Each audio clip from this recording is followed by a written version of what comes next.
Welcome back to CNC Farm. I am Ashley if this is your first time here, and thank you all stopping to check this video out. Today I am bringing you a family favorite crockpot recipe, perfect for this cozy time of year. Now here in Missouri we're getting snow today, the day I'm filming this video, but next week our forecast has it up to 77, so good old Missouri weather. So without further ado, let's get in the kitchen and get this recipe going. So today I thought I would share with you all one of my new favorite crockpot recipes. I have been trying out crockpot pork recipes and new pork recipes in general since we butchered our first pig, and obviously we have an abundance of pork to use up. So this recipe calls for pork chops, bone in or bone out. Today I'm using bone out. That's just what I thought. No rhyme or reason behind that. We're going to put those in a lightly greased crock pot. There is no need to sear them before.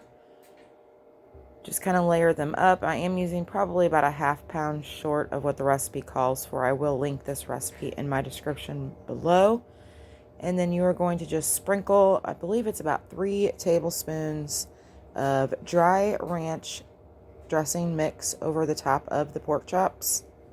Now the recipe stated, like I said, to just sprinkle over the top of the pork chop. I kind of wanted to have the seasoning and flavoring on both sides, so that is why I'm flipping them over and just putting them right back in the crock pot. And the next item that this recipe calls for is a jar of the pre-made chicken gravy. Now, my Walmart that is closest to our house, I joke around, I call it the smallest Walmart in the world. They do not have a full food section, so all they had was a packet of the chicken gravy. So I'm subbing that out this time, and it's going to turn out just fine. So once you mix up that packet of gravy, or if you do follow the directions correctly and have a jar of the gravy, after you sprinkle the ranch dressing on top of the chops, you are going to just pour this over the top. Now I did add a couple tablespoons of butter because butter just makes everything better. But now I'm just going to pour this gravy over the top, and then that is it, guys. There's no water, no other liquid you add to this. You are simply going to put the lid on your crock pot, and I do recommend cooking this on low and not on high to achieve the full tenderness of the pork chops. But you're just going to cover this, and it's going to cook on low for about 8 to 9 hours, depending on the thickness of your chops. But as you can see, this was just falling apart. It was so tender, it was falling apart.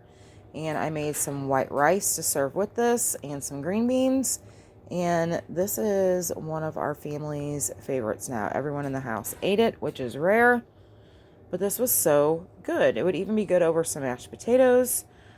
Your options are endless. So thank you guys so much for watching. Be sure to comment, like, and subscribe. And until next time, everyone have an awesome day and stay safe.